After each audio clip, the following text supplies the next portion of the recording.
Today we are checking out the new Mac Studio. Last year we upgraded our editing systems to the Mac Studio because we liked it so much. We have a variety of Mac Studios ranging from the base model to the most higher end M1 Ultra chip from last year.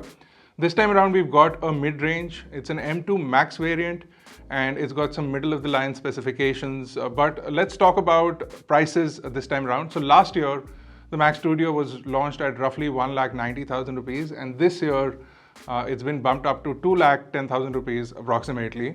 You do get some offers from banks, and you can save some money if you are an HDFC card holder, but more or less that's the price. But if you want to spec it out all the way, you can go up to almost 9 lakh rupees for just this tiny little device. Of course, there's a difference between the M2 Max and the M2 Ultra variants, and not only in terms of performance, but you also get some physical changes on the machine itself. So if you get the M2 Max variant, the front two ports over here are USB-C ports and they're not Thunderbolt ports. You do get them as Thunderbolt ports in the M2 Ultra variant. The M2 Ultra is also significantly heavier because it uses a thick copper heatsink on the inside, but the M2 Max variant has an aluminum heatsink on the inside, which is significantly lighter than the copper heatsink. But everything aside, how good have these machines been for us so far? That's what we're going to discuss in this video, and why I think the M2 Max this year around is the machine to choose. So we'll quickly get into it. Guys, before we get started, if you enjoy iGyaan's content, make sure you hit that like button and let us know your favorite Apple product in the comments below. Let's quickly get started with the video. So we've been using the M1 Ultra as well as the M1 Max machines for over a year, and they've become our primary editing machines. We do use external drives to hold most of the storage for our video catalog, but we've been primarily editing on the inbuilt drives of the Mac Studios. Not only are the drives much faster than needed for our basic workflow, but the overall improvement that we see in our day-to-day editing process is just unmatched. For the longest time, we were using iMacs for editing, and we also did have some Hackintosh machines, which were sort of janky to say the best. They were helping us out because we did not have customizations available in India, and every time I did travel overseas, I could carry certain machines back with me. We already discussed last year that the iMac Pro that I was using was an expensive machine, almost 10 lakh rupees when I customized it, and I had to carry it all the way from the US just to have a sort of high-end machine to edit on available here in India. Things have significantly changed from last year. Last year I had a big rant about how I could not buy the machine when I wanted to. There was no GST invoicing available. As a small business, I couldn't save on the tax. However, things have changed completely. The machine was available on the day of the launch.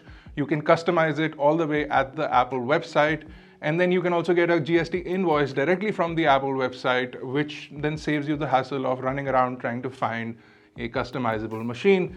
And you don't have to deal with the distributors, because now finally in Delhi we do have an Apple store, and if you're in Mumbai you do have an Apple store at BKC as well. So all of those things combined, for a business, for a creative studio, for a videographer, for a photographer, this machine is really impressive. Now here's what we've seen in terms of performance. We'll put some benchmark numbers on the screen right now. But in just basic synthetic benchmarks, we found that the M2 Max is much closer to the M1 Ultra than the M1 Max.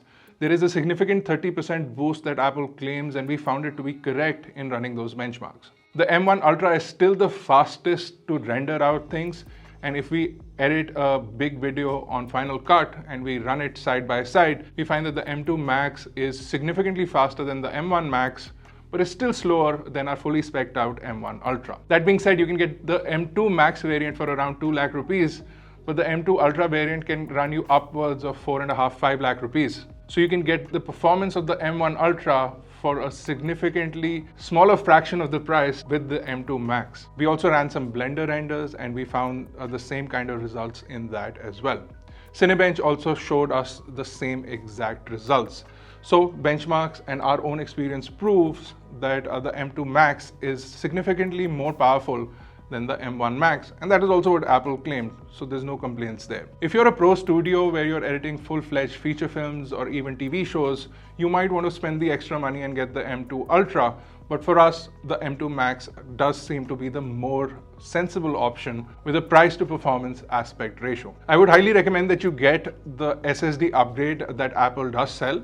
Even though the SSDs are much more expensive than traditional SSDs that you can get from outside, it's just a much faster drive ecosystem, and if you're editing on the machine itself, it just makes things a lot easier. You can also get Thunderbolt enclosures for external drives, wherein which you can pop in NVMe SSDs to get the same kind of experience, but Thunderbolt is limited to 40 gigabit per second, and that will slow you down at one point or the other. Also, external drive systems tend to heat up much more than what we've seen with the Mac Studio. Therefore, you just get a better experience if you pay for that extra storage up front. But again, you can save a lot of money if you don't do that, and you can have external drives as well. So both of those systems work. The inbuilt system is just a little bit better. This machine is also great for gaming, and we enjoyed gaming on the M1 Ultra variant throughout of last year. But this time around, we see that the M2 Max variant is really capable of gaming as well. Granted, not a lot of games are available on Mac OS still, but we see a big push from Apple for games. And we've also seen announcements from a lot of developers that they're developing games for the Apple ecosystem. So we expect to see a lot more games on Mac available, which will be great for things like the Mac Studio if you get it as a prosumer where you're also doing work on it, but you're also doing other stuff on it, and gaming can be one aspect of it. There are some mainstream games like Rust and Shadow of the Tomb Raider that are available, which we did play and we enjoyed thoroughly on this machine. The Studio display is another aspect of the entire Mac Studio lineup. We talked about this in depth last year, and we even got the fully spec'd out Studio display last year, which does have the nano texture display. This one is the glossy display, and you can see a significant difference in the glossy display because you do see a lot more reflections on this, but it is still the best experience that you can get with the Mac Studio. LG does have an ultra-fine 5K monitor, which is approximately half the price, which is basically the same display, but it's made by LG instead of Apple. It's got a plastic body instead of the aluminum body that you see with the Studio display. So you can save your money and get that, which will save you a lot of, basically 50% off the price. Another thing that we invested in were these stands. These are risers for the Mac Studio. They also filter out the air, which is excellent for India. But you will see that the Mac Studio does not want to stay put on the desk, especially if you have a slippery or a smooth desk like we do here, but this stand will hold it together. It doesn't want to move. Plus you have routing points on the bottom so you can move your cables around. It's just a much better experience. Plus you get filtration, so if you have dust issues, those get sorted out with this as well. So I highly recommend it. If you guys are interested in this, drop us a comment and I'll leave a link if you guys want to know what this thing is. It also works with the Mac Mini, which is also great. So how good is the Mac Studio M2 Max upgrade? Personally, I don't feel that if you had the M1 Max, you should be upgrading to the M2 variants of the Mac Studio at all.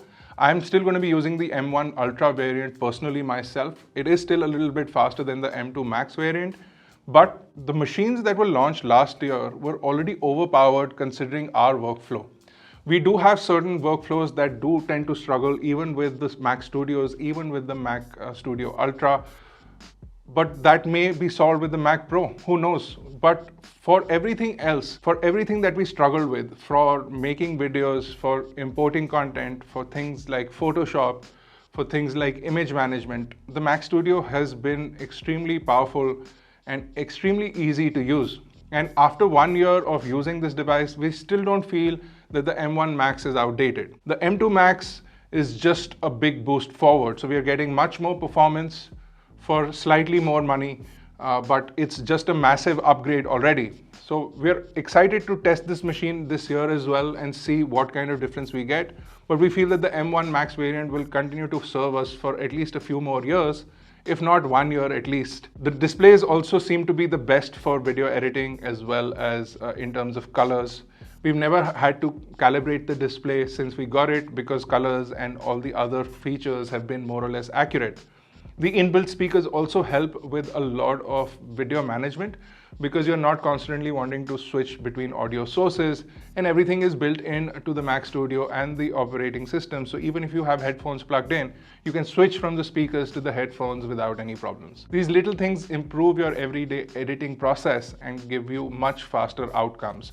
And that is why we've enjoyed using the Mac Studios, and that is why we think the Mac Studio M2 Max variant is going to be the best option for a lot of people, unless you're going into the pro side of things, for which there are also other options, which we might talk about in the near future. If you enjoyed this video, smash the like button, hit the subscribe button, and I'll see you guys in the next one.